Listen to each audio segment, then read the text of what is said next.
And the game we're here to talk about today, Keshawn Davis, Nahir Albright. And to help us break down the fight and give you details on it, welcome to the stage, my boy, Loose. Yeah. Ringside Junkies, man, you know.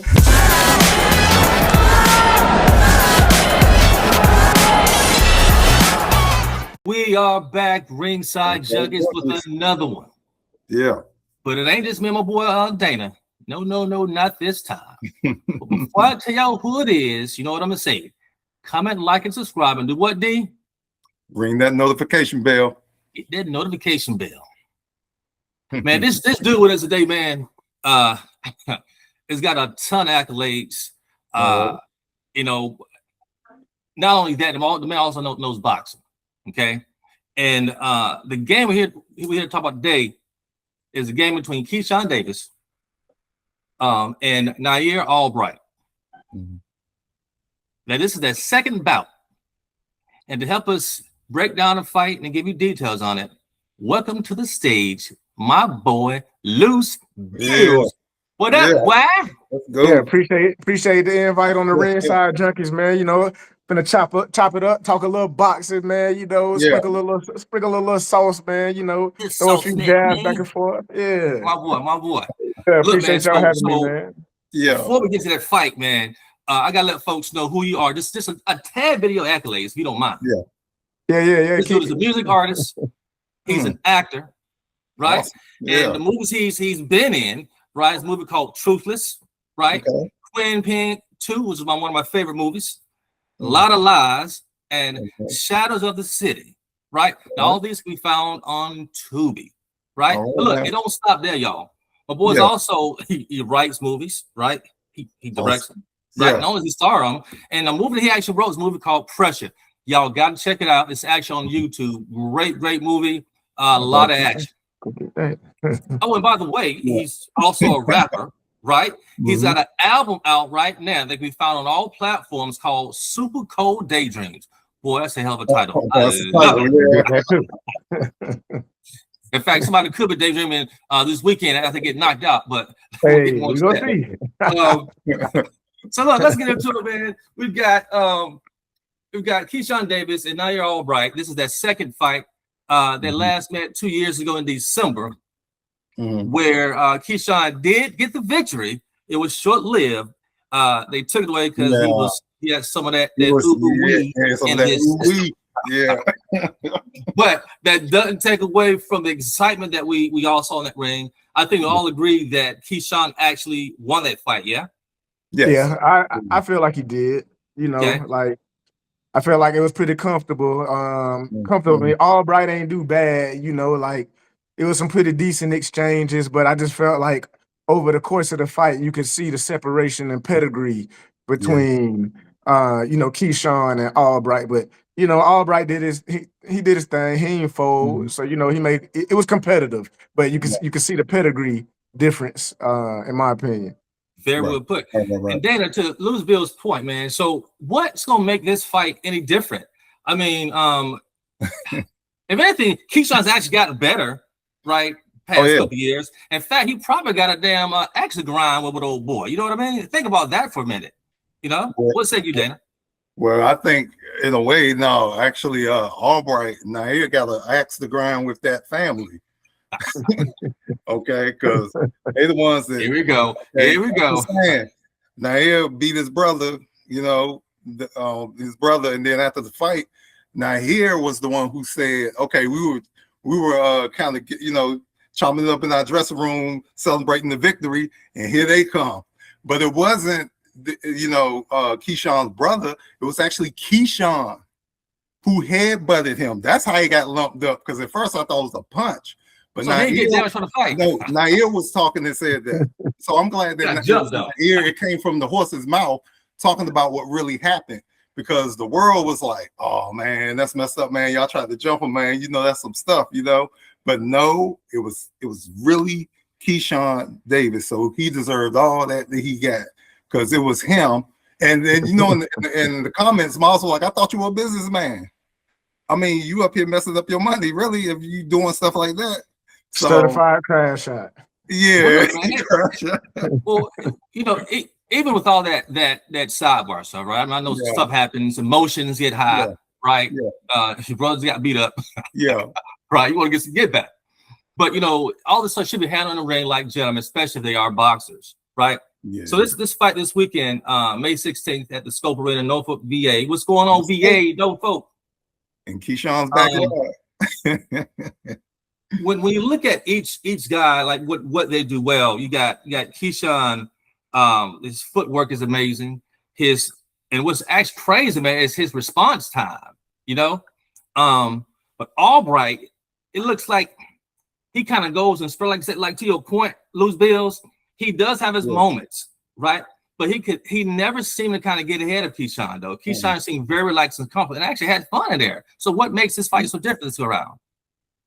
Me personally, unless Albright has done something to like work on his footwork, work on snapping that jab and getting it back. Because the first fight, one thing I noticed is it's a footwork difference too. Keshawn Davis got way more superior footwork.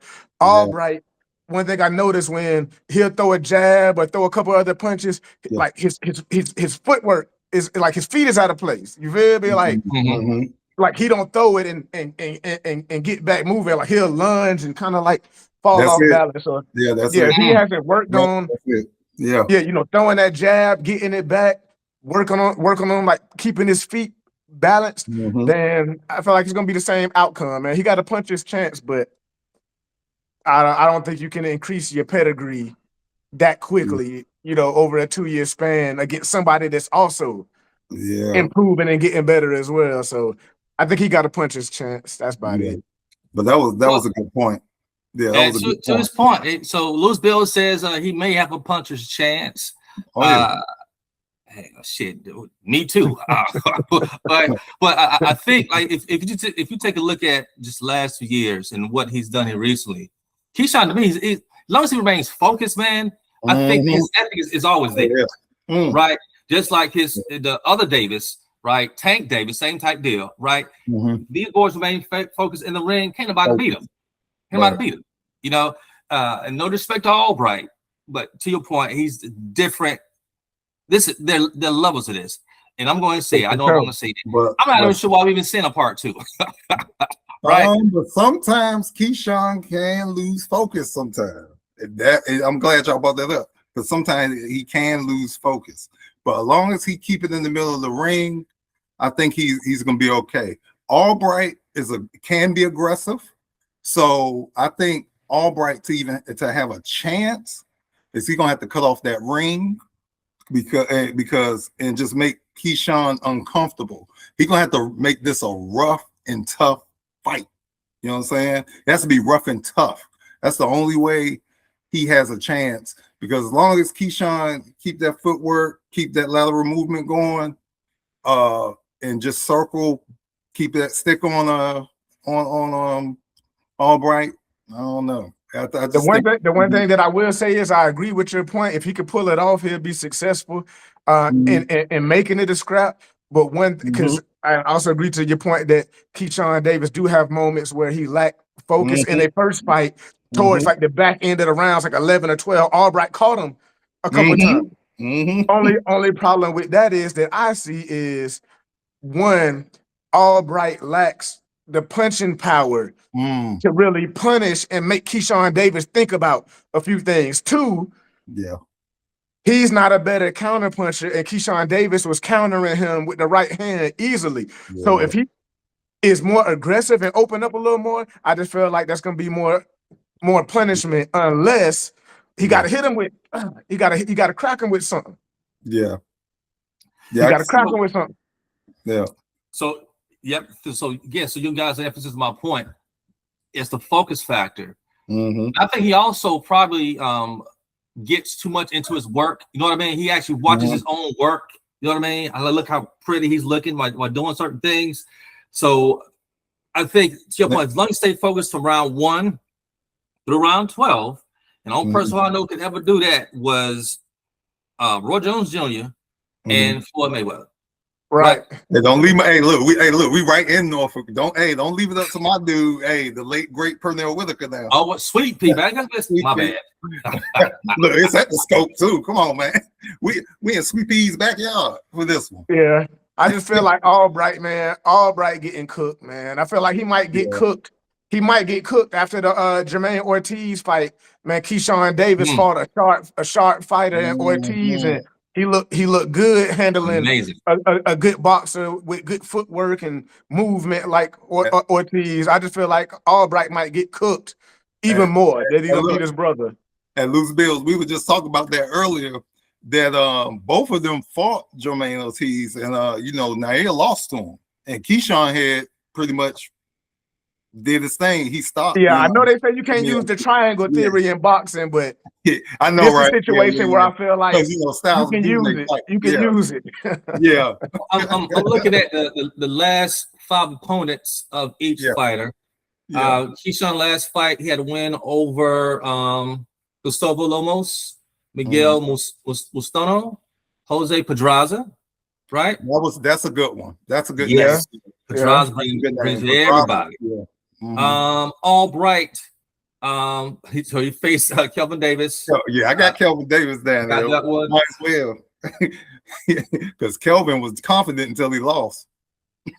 So, and I always like to take a look at the last 5 fights just to kind of gauge what made that happen. Just kind of look at the work of each. Keshawn Davis really makes all his work look easy. You know what I mean? Yes, he does get hit at times, those Bills, right? I think that's the lack of focus he has in there, right? Because it was like everybody that wants to be the man without really putting that work in. You know what I mean? Everyone wants to be that superstar, right? All the talent in the world, but want to put that work in. So let me say this. I think that Albright does have a puncher's chance. What I like to see, I'm all about the ring size. I would love to see them get in a smaller ring, which is going to force Keshawn Davis, right, to not just act but react, right. And I really want Albright to open up and throw those hard, solid shots. You saw. I know he said that he ain't got no punch, but them first 2 rounds I saw, he was landing to the bottom pretty hard. So I want to see him open up quick and fast without getting caught, if that's the thing. And he effectively uses aggression and cut off the ring. That's basically what this is going to boil down to. Because otherwise, it's going to be target practice for Keshawn just sitting on the outside. Because he led with the jab. The great.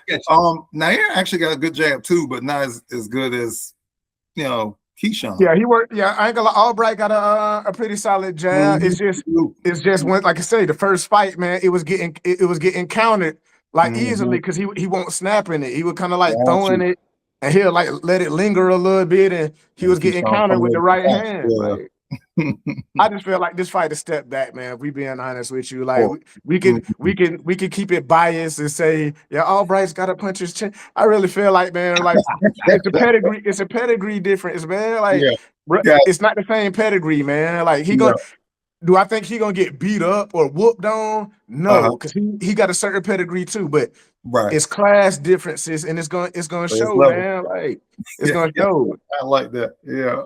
So y'all think this is a businessman going back and finish up some unfinished business? You think this is what he's doing? You can call it that because he cost himself his own fight by smoking that ooh-wee. I mean, he got the majority now. Now that fight again, the first fight was a majority decision for Keshawn. So the judges was blind. Like they were blind. they was blind. I don't know how they were scoring that fight, but that's how they scored it.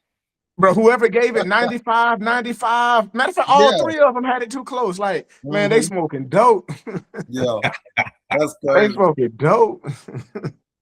But it is, and this I said this also before. It's also kind of comical, also how we all can be watching the same fight, right? And all of us could have different opinion about who's winning the fight, right? Because I don't know. What do you like in the fight, Loose Bills? Do you like ring generalship? Do you like power punches? Like, What do you like seeing in a boxing match? Ringside Junkies, appreciate you guys tuning in. That was just part 1 for Keshawn Davis versus Nahir Albright, scheduled for this coming Saturday, May 16th. You want to see part 2? Stay tuned.